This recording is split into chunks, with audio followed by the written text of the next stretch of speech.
4:17 a.m., the school caught fire. This wasn't an accident, but the fire created something else. The fire gave birth to a second personality named David. Part 1, Mac and Forestwood School Date, December 2025. Hello, my name is Mac. I am a man with two personalities. What everyone believed was an accident was, in reality, a dark and carefully planned crime. My story begins when I was 4 years old. I lost my parents in a car accident, and my custody was given to my Uncle George, who lived in Maryland. When I was 8, I was enrolled in a boarding school called Forestwood Institute. It's important to know that I had a developmental disability, but mentally I was highly gifted and deeply introverted. I formed close friendships with a few classmates, Evander, Mia, and several others. The walls of the school were covered with our drawings and carvings, small memories we left behind as proof that we existed. Most parents, overwhelmed by their children's conditions, left them in the school's dormitories. Forestwood was isolated, located near a forest, far from the city and mostly forgotten. I had a good relationship with the school's janitor, Edward. He was the one who personally brought me to the school. Because my uncle was always busy, he asked Edward, his close friend, to look after me. Edward accepted without hesitation. But Edward was not who he appeared to be. He was ambitious, mentally unstable, and deeply involved with the mafia, working in drug trafficking and human trafficking. Every 3 months, one of the students disappeared. No police unit could trace them. Either they were incapable or they were too afraid to interfere. Even as a child, my mind was constantly occupied with these disappearances and the fear surrounding the school. One day, my curiosity drove me into the forest surrounding Forestwood, a place where entry was strictly forbidden. There I found a medal belonging to one of the missing students.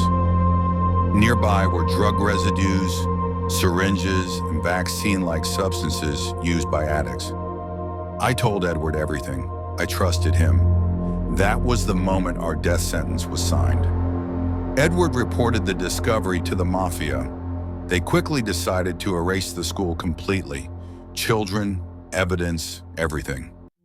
Edward caused a gas leak in the kitchen, poured fuel and untraceable accelerants throughout the building, and set it on fire in a way that made the disaster appear accidental. I survived, but the psychological pressure shattered something inside me. A second personality was born. His name was David. David woke up at night. He was wild, violent, and dangerous. He felt no love, no empathy, only rage. He hunted down members of the mafia, killing most of them brutally, and leaving their bodies in public places as a warning. He intended to continue until the very last one. Every night, he recorded selfie videos of himself. I only learned what had happened by watching those videos the next morning. Hours of my memory vanished every day, as if I was the extra one, as if this body belonged to him. Over time, with the help of a renowned psychiatrist, I managed to suppress David and regain partial control, but I should never have gone back to that place. When I returned to the school, my childhood memories reignited like fire. I moved forward step by step. The walls were still partially burned, and some of Mia's drawings remained. The sound of gas pipe explosions echoed inside my head. Suddenly, Edward called me, but it was David who answered. They knew each other. My childhood memories had been erased after the incident, but Edward spoke directly to my other self. He told David that the mafia had identified me and surrounded the abandoned school to eliminate me. Edward feared David deeply.